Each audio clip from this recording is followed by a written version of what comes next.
Hi friends, welcome to Rasathi kitchen. இன்றைக்கு நான் உளுந்து வடையும் இஞ்சியும் தேங்காய் பூவும் வச்சு சாம்பல் போட்டு தான் காட்ட போகிறேன். இது அவ்வளோ டேஸ்ட்டாக இருக்கும். வெளியில் மொறு மொறுண்டு உள்ளுக்கு சாஃப்டாகவும் இருக்கும். இந்த நவராத்திரி காலத்தில் நீங்கள் சாமிக்கு படைக்கிறேன்டா அப்படி செய்து வச்சு பாருங்கள். சின்ன சின்ன டிப்ஸ் எல்லாம் சொல்லியிருக்கிறேன். அதை ஃபாலோ பண்ணிங்கண்டா இந்த வடை அருமையாக வரும். இப்போ வாங்க வீடியோக்குள்ளே போவோம்.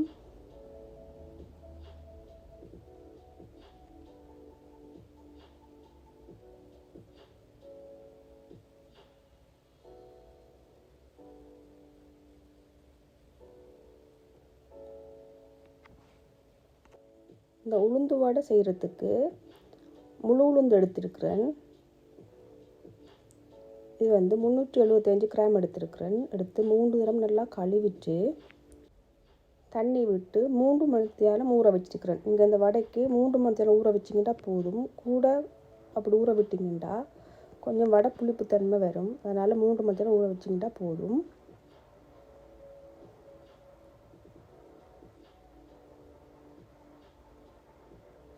நல்லா தண்ணி கொஞ்சம் கூட விட்டு ஊற வச்சு கொள்ளுங்க. இப்போ பார்த்தீங்கன்னா தெரியும், தண்ணியெல்லாம் நல்லா வற்றி நல்லா 3 மணி நேரத்தில் நல்லா ஊறி வந்துட்டுது. இப்போ ஒரு மிக்ஸி ஜார் எடுத்துருக்குறேன். பெரிய ஜார் தான் எடுத்துருக்குறேன்.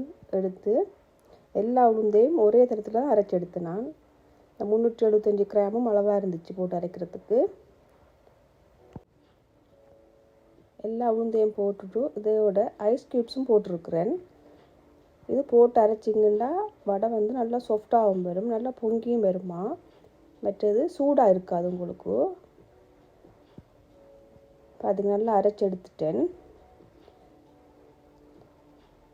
நல்லா சாஃப்டாக அரைச்சி எடுக்க வேணும். பார்த்திங்கன்னா தெரியும், தண்ணி கணக்க விட இல்லை.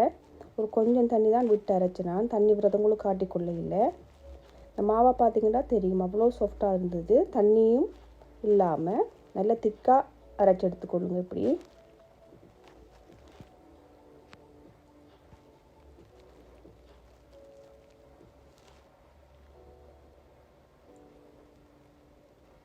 இப்போ மாவு எல்லாத்தையும் மிக்ஸி ஜார்லேருந்து வலிச்சு எடுத்துட்டேன்.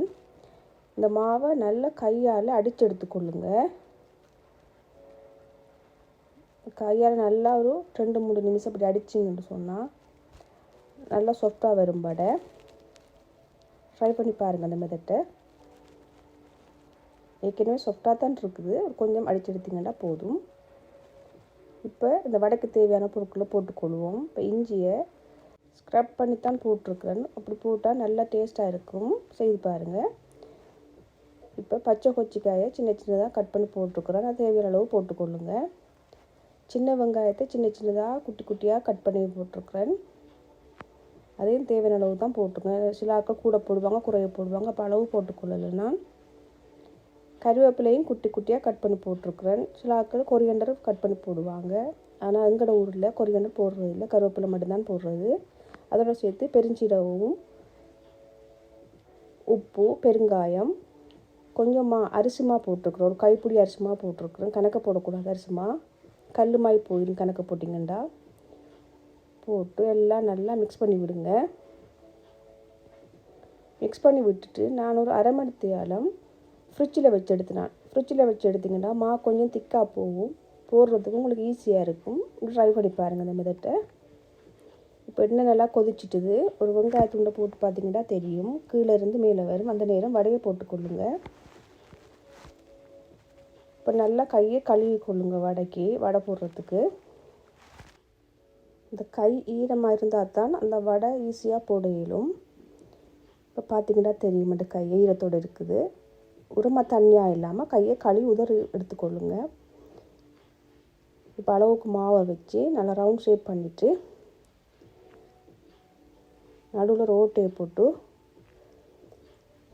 வடைக்கையால் எடுத்து போட உங்களுக்கு ஈஸியாக இருக்கும். ஈஸியாக வரும். நீங்கள் ஆயிலும் போட்டுக்கொள்ளலாம் கையில்.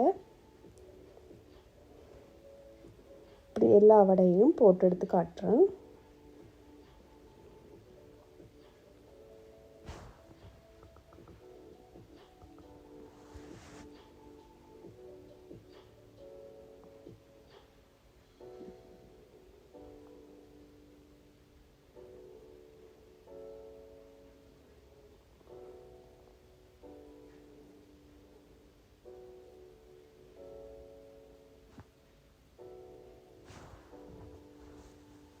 யாரும் விருந்தாண்டு வீட்டுக்கு வரண்டாலும் செய்யலாம்.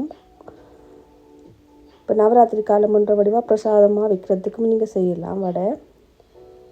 இந்த மெத்தட்டை ட்ரை பண்ணி பாருங்கள், பார்த்துட்டு கமெண்ட் பண்ணுங்கள்.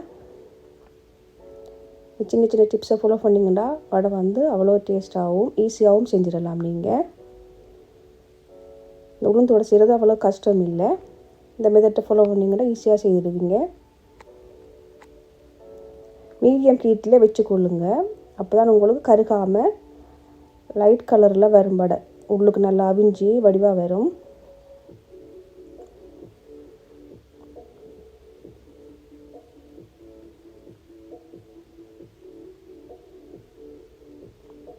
இப்போ பாருங்கள் வடை ரெடி ஆயிடுச்சுது. 2 பக்கமும் பிரட்டி போட்டுக்கொள்ளுங்க அடிக்கடி, அப்போ தான் உள்ளுக்கு அவிஞ்சி வரும். வெண்ணெயை நல்லா வடிச்சிட்டு ஒரு பிளேட்டில் டிஷ்யூவை போட்டு உரைக்க கொள்ளுங்க வடையெல்லாம்.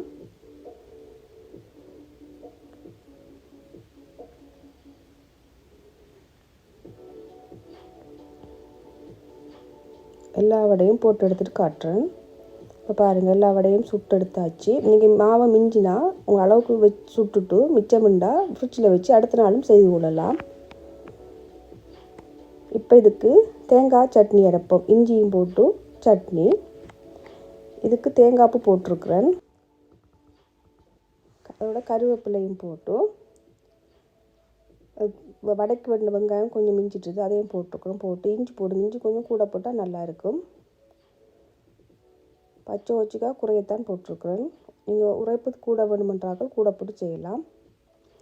அதோட சேர்த்து உப்பும் போட்டிருக்கிறேன், கல் உப்பு தான் போட்டிருக்கிறேன். போட்டுட்டு ஒரு லெமன் தான் பாதி விட்டுருக்கிறேன். சீட்ஸ் போகும்ன்றதுக்காக கையிலே புழிஞ்சு விட்டேன். முதல்ல அரைச்சிட்டு அப்புறம் கொஞ்சம் தண்ணி விட்டு அரைங்க, கணக்கு தண்ணி விடாதீங்க. இது கொஞ்சம் கட்டியாக இருந்தால் தான் நல்லா இருக்கும். இப்போ பாருங்கள் ரெடி ஆகிட்டு. இந்த வடைக்கும் இந்த சம்பலுக்கும் அவ்வளோ டேஸ்ட்டாக இருக்கும். செமிப்பாடு அடையாதாக்கள் இந்த இஞ்சி சட்னி போட்டு சாப்பிட்டிங்கன்னா செமிப்பாடு அடைஞ்சிடும்.